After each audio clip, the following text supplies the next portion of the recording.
السلام علیکم، کیسے ہیں آپ سب؟ الحمدللہ میں بالکل ٹھیک۔ آج میں آپ کے ساتھ ایک نہایت بابرکت ذکر شیئر کرنا چاہتی ہوں، جس میں تسبیح، حمد اور استغفار تینوں جمع ہیں۔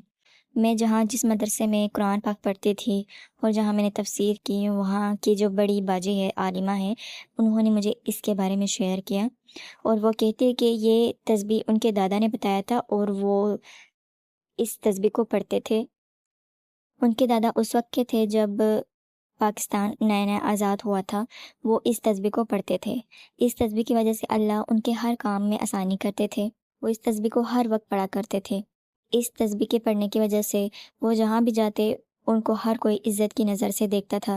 وہ کہیں بھی جاتے، رکشہ والوں کو روکتے تو وہ رکشہ والے ان سے پیسے نہیں لیتے تھے۔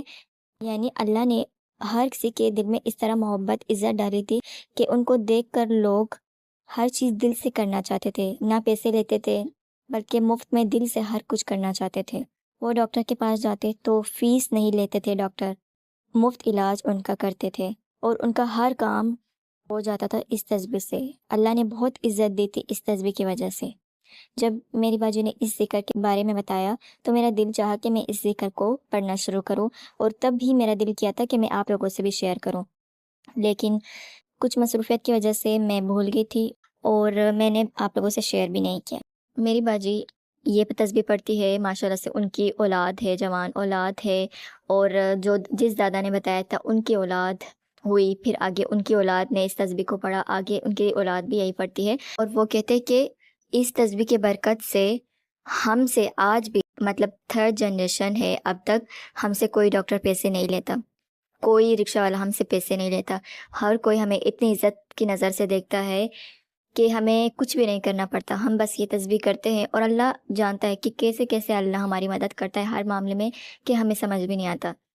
اللہ نے اس تسبیح کی وجہ سے اتنی عزت رکھی ہے لوگوں کے دل میں کہ ہم کسی کو جانتے بھی نہیں ہیں، لیکن وہ لوگ بھی عزت کرتے ہیں۔ رکشہ والے پیسے نہیں لیتے، ہاسپٹل میں ڈاکٹرز فیس نہیں لیتے، ہر جگہ جاؤ تو عزت ملتی، ہر کام خود بخود بن جاتے ہیں اس ایک تسبیح کی وجہ سے۔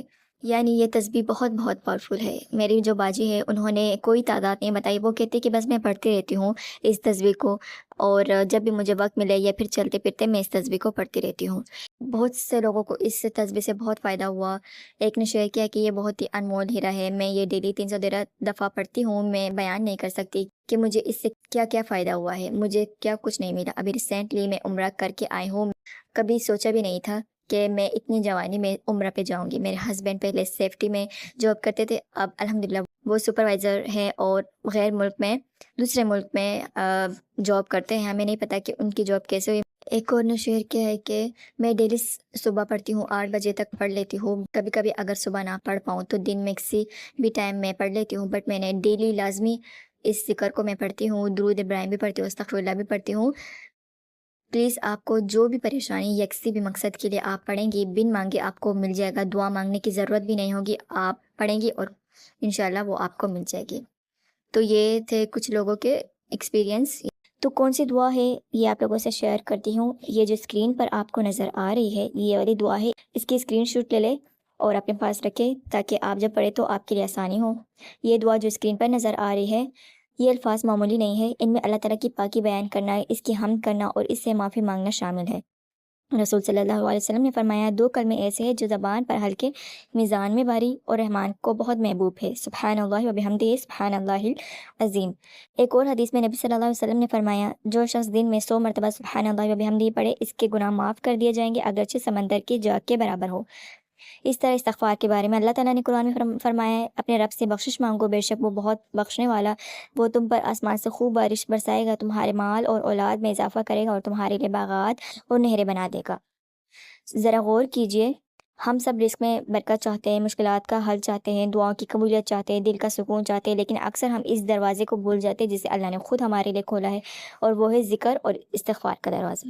جب بندہ سبحان اللہ و بحمدہ پڑھتا ہے تو وہ اللہ کی عظمت بیان کرتا ہے، جب سبحان اللہ العظیم پڑھتا ہے تو اپنے رب کی بڑائی کا اقرار کرتا ہے، اور جب استغفر اللہ کہتا ہے تو اپنے گناہوں کی معافی مانگتا ہے۔ یہی وہ اعمال ہے جو اللہ کی رحمت کو متوجہ کرتے ہیں، دل کے بوجھ ہلکا کرتے ہیں اور زندگی میں برکتوں کے راستے کھولتے ہیں۔ عزتیں ملتی ہیں، رزق ملتی ہیں، اور لوگ آپ کی ایسی عزت کرتے ہیں جو آپ کو نہیں جانتے وہ بھی آپ کی عزت کرتے ہیں۔ البتہ ایک بات یاد رکھیں، بعض تصاویر میں یہ لکھا ہوتا ہے کہ جو امیر بننا چاہتا ہے وہ فجر کی سنت اور فرض کے درمیان 100 مرتبہ یہ تسبیح پڑھے۔ اسے اللہ کی رضا، مغفرت، برکت اور خیر کی نیت سے ضرور پڑھنا چاہیے۔ وقت اور جو نمبرز ہے وہ میں نہیں آپ کو کہوں گی کہ آپ فجر کے بعد پڑھے، کیونکہ بہت جگہ لکھا ہے کہ فجر کے بعد پڑھے، اتنی مرتبہ پڑھے، تو میں یہ آپ سے شیئر نہیں کروں گی۔ وہ آپ کی مرضی ہے کہ جب آپ کو وقت ملے تو آپ اس تسبیح کو 100 بار 200 بار جتنا پڑھ سکتے ہیں پڑھ لیں۔ آج ہی اس ذکر کو اپنی زندگی کا حصہ بنائیں۔ یہ ہے ذکر جو اسکرین پر نظر آ رہی ہے، اس ذکر کو آپ نے پڑھنی ہے۔ کیا معلوم کہ آپ کی وہ دعا جو برسوں سے آسمان کی طرف اٹھ رہی ہے، اللہ تعالیٰ اس ذکر اور استغفار کی برکت سے قبول فرما دے۔ تو ایک بار اس دعا کو پڑھ لیتے ہیں، سبحان اللہ و بحمدہ، سبحان اللہ العظیم و بحمدہ، استغفر اللہ۔ اللہ ہم سب کی مشکلات آسان کرے، ہماری دعا کو قبول کرے۔ یہ تھی اس تسبیح کے کمالات، اور یہ تھا اس تسبیح کی فضیلت۔ آپ نے اس کو اپنی زندگی میں شامل کرنے ہیں اور پھر دیکھنا ہے کہ اللہ کیسے آپ کی زندگی میں آسانیاں لاتا ہے۔ تو جزاک اللہ خیر، دعا میں یاد رکھے گا۔ اللہ حافظ۔